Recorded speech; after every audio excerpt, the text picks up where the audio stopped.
Hello everyone, welcome back to ഇജു വാലെ 2.0. +1 കുട്ടികളുടെ ക്രിസ്മസ് എക്സാം ടൈം ടേബിൾ വന്നിട്ടുണ്ട്. ആ ക്രിസ്മസ് എക്സാം ടൈം ടേബിൾ നമുക്ക് നോക്കാം. ആദ്യമായിട്ട് നിങ്ങളോട് പറയട്ടെ, നമ്മുടെ +1 കുട്ടികൾ ഫസ്റ്റ് ടൈമാണ് ഗവൺമെൻറ്റിൻ്റെ ക്വസ്റ്റ്യൻ പേപ്പർ ചെയ്യാൻ പോകുന്നത് അല്ലേ. ആർക്കും പ്രത്യേകിച്ച് ഓണപരീക്ഷ ഒന്നും ഉണ്ടായിരുന്നില്ല, എല്ലാം സ്കൂൾ വൈസ് ആയിരുന്നു അല്ലേ. സ്കൂളിലെ ടീച്ചേഴ്സ് അവരുടെ ഇഷ്ടത്തിന് എന്താ പറയുക, ചിലപ്പോൾ പകുതിയിൽ 40-ൽ 20-ലൊക്കെയാണ് എക്സാം എടുത്തിരുന്നത് +1-കാർക്ക്. അപ്പോൾ നിങ്ങളെ സംബന്ധിച്ച് ഫസ്റ്റത്തെ ഒരു ക്വസ്റ്റ്യൻ പേപ്പർ പബ്ലിഷ് ചെയ്തുള്ള എക്സാമാണ്. അതിൽ ടൈം ടേബിളൊക്കെ നമ്മുടെ ക്വസ്റ്റ്യൻ പേപ്പറൊക്കെ എങ്ങനെയാണ് ഇതുവരെ അറിവ് കിട്ടിയിട്ടില്ല. പക്ഷേ ടൈം ടേബിൾ എല്ലാം പക്ക ക്ലിയർ ആയിട്ട് നമുക്ക് എത്തിയിട്ടുണ്ട്. അപ്പോൾ കൊമേഴ്സ് കുട്ടികളുടെ +1 ക്രിസ്മസ് എക്സാം ടൈം ടേബിൾ നോക്കാം.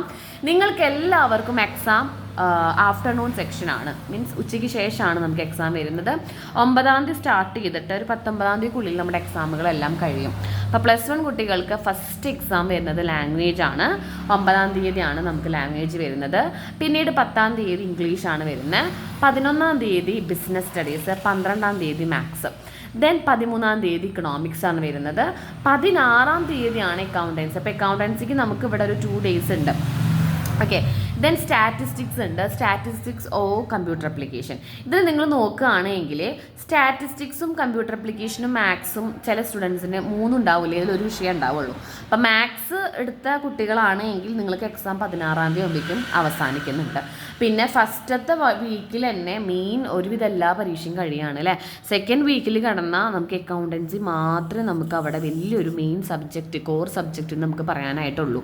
നമ്മൾ കോർ സബ്ജക്റ്റുകൾ ബിസിനസ്, എക്കണോമിക്സ്, അക്കൗണ്ടൻസി ആണ് അല്ലേ. അപ്പോൾ ഈ 3 എണ്ണത്തിൻ്റെ ഡേറ്റ് നോക്കുകയാണെങ്കിൽ ഇപ്പോൾ മാത്സ് എടുക്കാത്ത കുട്ടികൾക്ക് ഉണ്ടെങ്കിൽ 12-ന് എന്തുണ്ട്, അവർക്കവിടെ ലീവ് ഉണ്ട്, നിങ്ങൾക്ക് എക്കണോമിക്സ് പഠിക്കാം.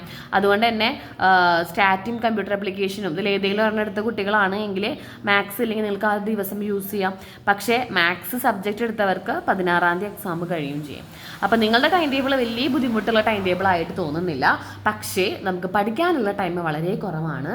ഇന്നത്തെ ഡേറ്റ് എന്ന് പറയുന്നത് 27 ആയി, ഓൾമോസ്റ്റ് 27. നമ്മുടെ നവംബർ ഓൾമോസ്റ്റ് കഴിഞ്ഞു. നമുക്കിനി മാക്സിമം ഒരു 1 വീക്ക് മാത്രമേ ഡിസംബറിലുള്ളൂ.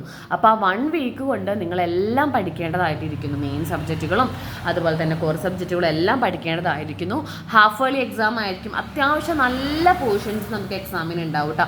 എബവ് 50% പോർഷൻസ് നമുക്ക് ഉണ്ടാവും.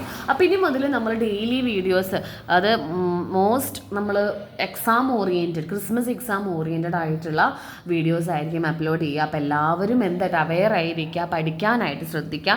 ഓരോ മണിക്കൂറുകളും നിങ്ങൾക്ക് ഇനി വിലപ്പെട്ടതാണ്. നിങ്ങൾക്ക് ഫൈനൽ എക്സാമിന് മുന്നോടിയായിട്ടുള്ള എക്സാം ആയതുകൊണ്ട് തന്നെ ഇപ്പോഴത്തെ പഠിക്കുന്നത് ഫൈനൽ എക്സാമിന് മുന്നുള്ള ഒരു പഠിത്തം പോലെ ഒരു ആത്മാർത്ഥതയിൽ പഠിക്കാനായിട്ട് ശ്രദ്ധിക്കുക. അപ്പോൾ എല്ലാവരും ടൈം ടേബിൾ ഓർത്തിരിക്കുക, പഠിക്കാനായിട്ട് തുടങ്ങുക. വീഡിയോ കാണാനായിട്ട് എല്ലാവരും എന്ത് ചെയ്യുക, സബ്സ്ക്രൈബ് ചെയ്യുക. നമ്മളിതിൽ ഡെയിലി +1-കാർക്കുള്ള മെയിൻ ഓറിയൻറ്റഡ്, എക്സാം ഓറിയൻറ്റഡ് ടോപ്പിക്കുകളായിട്ട് വരുന്നതാണ് കേട്ടോ. അപ്പോൾ ലൈക്ക് ചെയ്യുക, ഷെയർ ചെയ്യുക, സബ്സ്ക്രൈബ് ചെയ്യുക, നിങ്ങളുടെ ഫ്രണ്ട്സിനൊക്കെ ഒന്ന് അയച്ചു കൊടുക്കുക. ചാനൽ ആദ്യമായിട്ട് കാണുന്നതെങ്കിൽ സബ്സ്ക്രൈബ് ചെയ്യാനും മറക്കരുത്. Okay, thank you.